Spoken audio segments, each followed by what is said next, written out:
Olá, amigos, povo de Deus, amada igreja, enfim, você que me ouve neste tempo, neste momento, alegria poder dialogar com você, alegria poder conversar contigo mais uma vez sobre a palavra de Deus.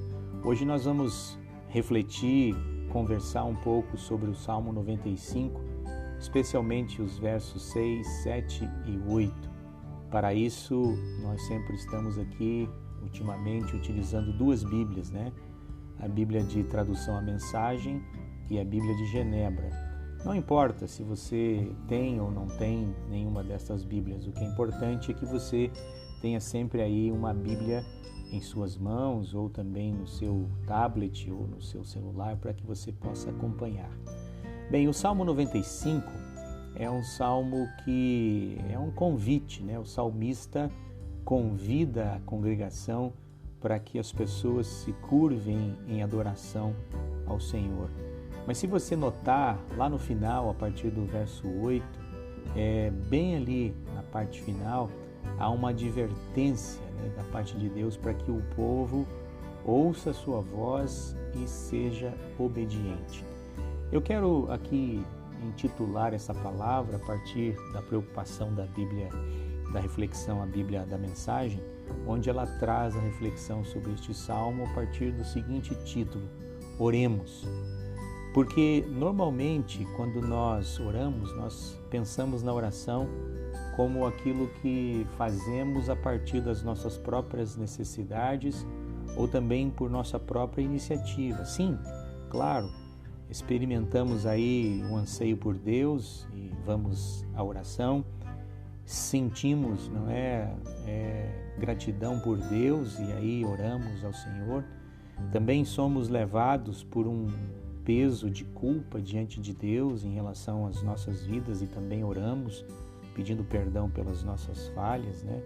Mas há um aspecto da vida da oração que às vezes nós não paramos para pensar, e é sobre este aspecto que eu gostaria também de conversar contigo nesta oportunidade.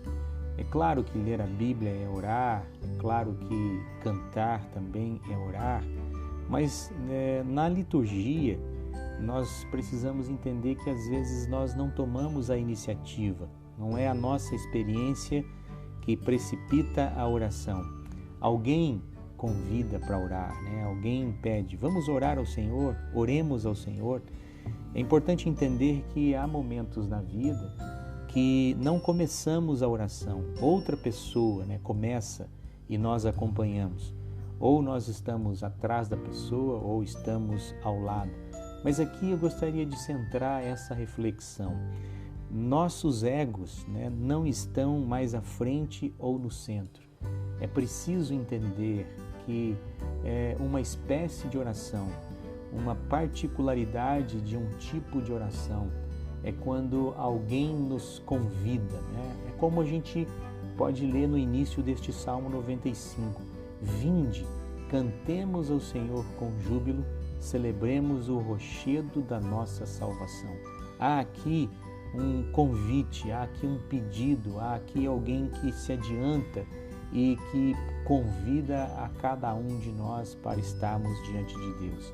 Olha só o verso de número 6, verso este que nós estamos nos referindo mais especificamente. Vinde, adoremos e prostremo-nos, ajoelhemos diante do Senhor que nos criou.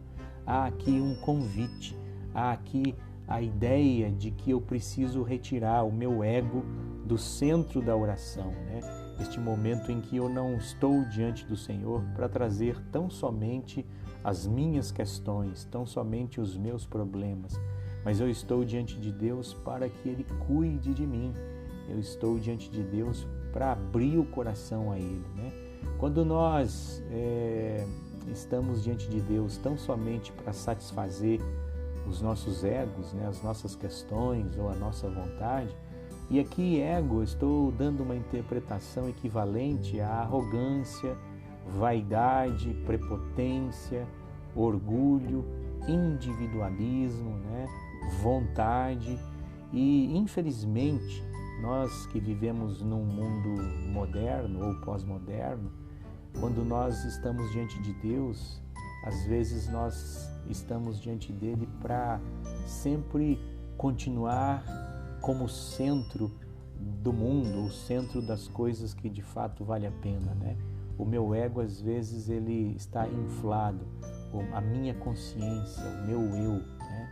Eu estou, às vezes, diante de Deus com a minha arrogância, com a minha vaidade, com a minha prepotência, com o orgulho, com a minha vontade, com o meu individualismo.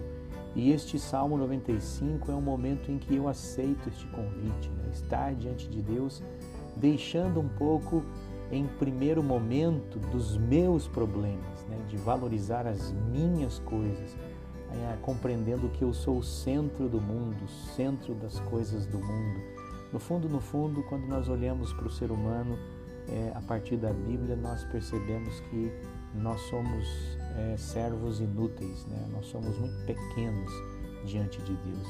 E quando eu retiro o meu ego, o meu eu, do centro, da frente dessa relação com Deus, eu estou diante de Deus para que Ele cuide de mim, né? O verso 7 diz assim: Ele é o nosso Deus, e nós, povo de seu pasto e ovelhas de sua mão. Hoje, se ouvirdes a sua voz, o verso 8 agora, não endureçais o coração. É uma palavra bonita, gostosa de ouvir, né?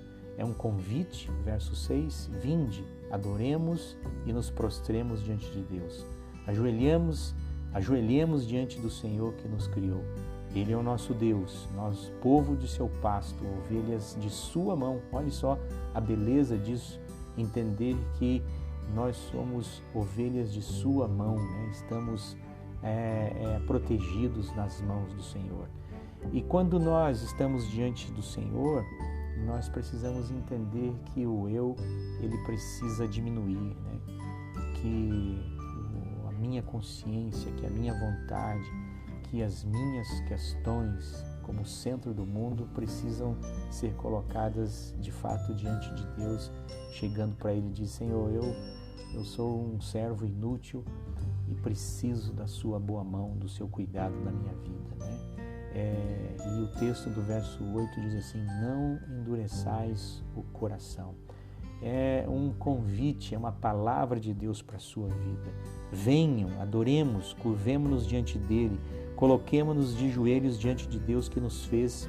Sim, Ele é o nosso Deus e nós somos o povo que Ele apacenta, o rebanho que Ele alimenta. É uma palavra gostosa de ouvir, né? Bonita de ouvir. Mas não nos esqueçamos, né? Quando nós ouvimos essa palavra, nós não podemos ler a Bíblia ou buscarmos a revelação de Deus na palavra com orgulho, com vaidade, com vontade, achando que eu sou o centro do mundo e Deus precisa fazer porque sou eu. Não. Entreguemos isso. Coloquemos diante de Deus essas questões do ego e da vaidade e abramos os nossos corações para que a gente entenda que nós somos o povo que Ele apacenta, o rebanho que Ele alimenta. Retire deste estilo de oração, retire de uma parte desta oração que nós fazemos a Deus o seu ego, né? Não permita com que Ele esteja à frente, nem no centro. Na oração, Deus está no centro. Ele nos coloca no colo, Ele quer ouvir a nossa voz, o nosso coração, dizendo para Ele que Ele é o nosso refúgio, Ele é o nosso socorro. Nós não somos nada e nem ninguém diante da Sua majestade. Meu desejo para você é que quando possamos aceitar este convite, oremos ao Senhor, você possa aceitar com o coração aberto, sabedores de que nós somos muito pequenos diante da majestade de Deus. É Ele quem governa, é Ele quem dirige, Ele quem direciona. Com certeza o Senhor vai tratar dos nossos problemas quando os nossos problemas não estiverem tão à frente assim dos nossos corações, achando que somos o centro do mundo. Deus é quem governa e Ele quer nos abençoar nas nossas questões pessoais, com certeza Ele quer, mas sejamos menos prepotentes, vaidosos, arrogantes, orgulhosos, individualistas. Que isso possa desaparecer na oração e que o centro seja o nosso coração quebrantado diante de Deus. Um forte abraço do pastor Jean, que Deus ilumine a sua vida e oremos ao Senhor, porque Ele quer apacentar um coração aberto, sem individualismos e sem autonomia.